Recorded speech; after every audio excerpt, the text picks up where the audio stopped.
નમસ્કાર. આજે આપણે વૈદિક ગણિતના 16 સૂત્રમાંનું એક સૂત્ર ઉદ્ધ્વતિર્યપ્યમ આધારથી 4 અંકનો ગુણાકાર 4 અંક સાથે શીખીશું. 4 અંક હોવો જોઈએ અને 4 અંક સાથે જ હોવો જોઈએ. 0 થી 9ની વચ્ચે અંક ચાલે. સંખ્યા લેશું 1, 2, 3, 4 ગુણ્યા 2, 3, 5, 2. 4 અંકનો ગુણાકાર 4 અંક સાથે લઈએ છીએ ત્યારે આવી રીતના ગણતરી કરવા જાશો તો ઘણી મોટી થાય છે. વૈદિક ગણિતની મદદથી આપણે સરળતાથી તેની ગણતરી કરી શકીએ છીએ. તેના માટે આપણે સૌપ્રથમ તેની પેટર્ન આવડવી જરૂરી છે.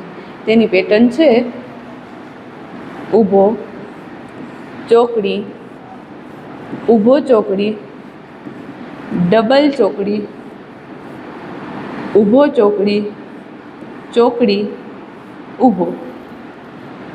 વૈદિક ગણિત માટે તેની પેટર્ન આવડવી જરૂરી છે. આ દાખલાની ગણતરી છે તે આપણે પાછળથી કરીશું. એટલે સૌથી છેલ્લું છે અહીંયા આગળ ઊભો. પહેલું સ્ટેપ આવશે ઊભો.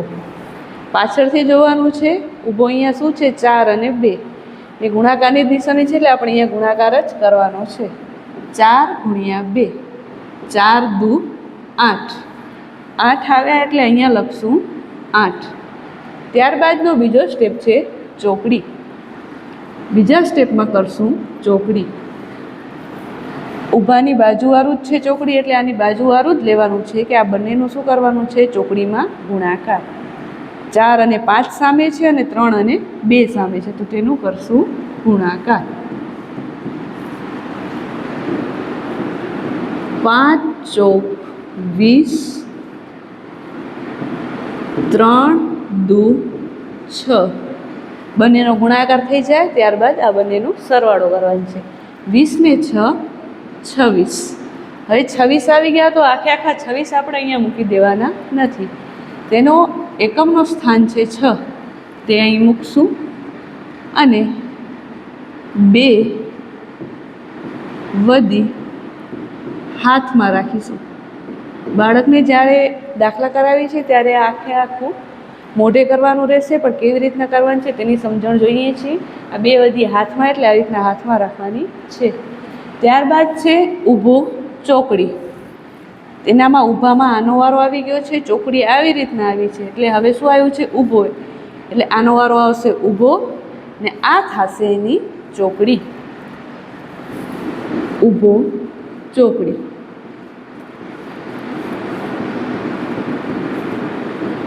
ઊભો તો ઊભામાં છે 3 અને 5 તો 3 ગુણ્યા 5.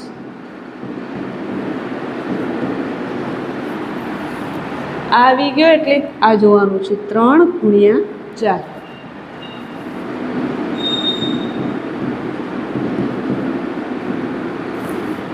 ત્યારબાદ આ જોશું 3 ગુણાકાર થઈ જાય ત્યારબાદ એ 3નો સરવાળો કરીશું.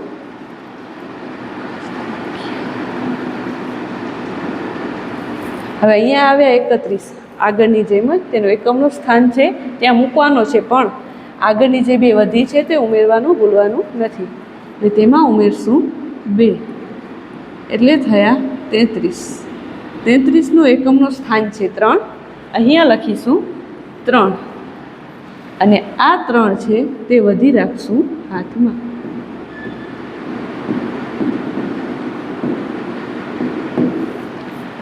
ત્યારબાદ સ્ટેપ છે ડબલ ચોકડી. ખાસ જોવાનું છે ડબલ ચોકડીમાં કે આ નાની ચોકડી લેવાની છે અને બીજી આ મોટી ચોકડી લેવાની છે.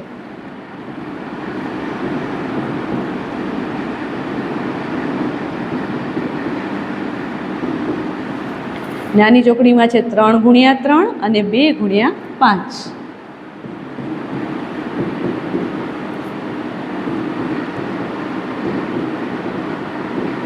ત્યારબાદ મોટી ચોકડી છે જ્યાં મોટી સંખ્યા જે છેલ્લે આપેલી છે તેને જોવાની છે. 1 ગુણ્યા 2 અને 2 ગુણ્યા 4.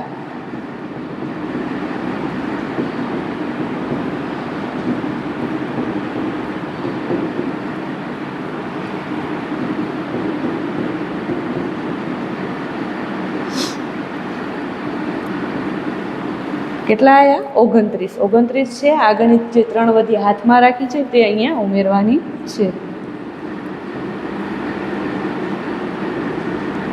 એકમનું સ્થાન છે 2, તો અહીંયા લખીશું 2. પાછું શું કરવાનું છે? જે દશકના સ્થાને છે તે વધી રાખશું હાથમાં.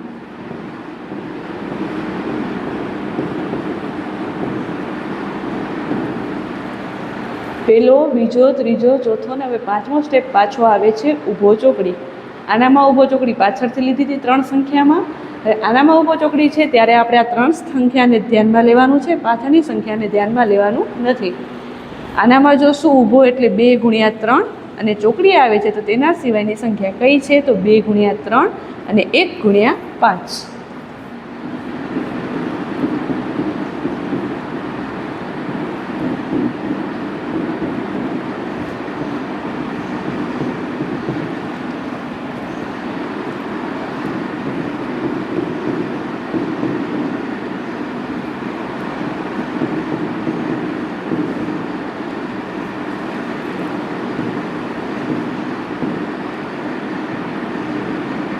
કેટલા આવ્યા? 17. 17 આવ્યા. આગળની જે 3 વધી છે તે પાછી આપણે એમાં ઉમેરીશું. કેટલો આવ્યો જવાબ? 20. એકમનું સ્થાન છે 0, તો અહીં લખીશું 0. કેટલા છે આ? 2, તો કેટલા હાથમાં રાખવાના છે? 2. ત્યારબાદનો સ્ટેપ છે ચોકડી.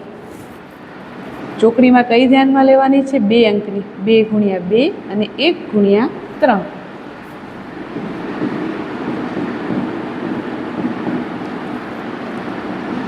બે ગુણ્યા 2,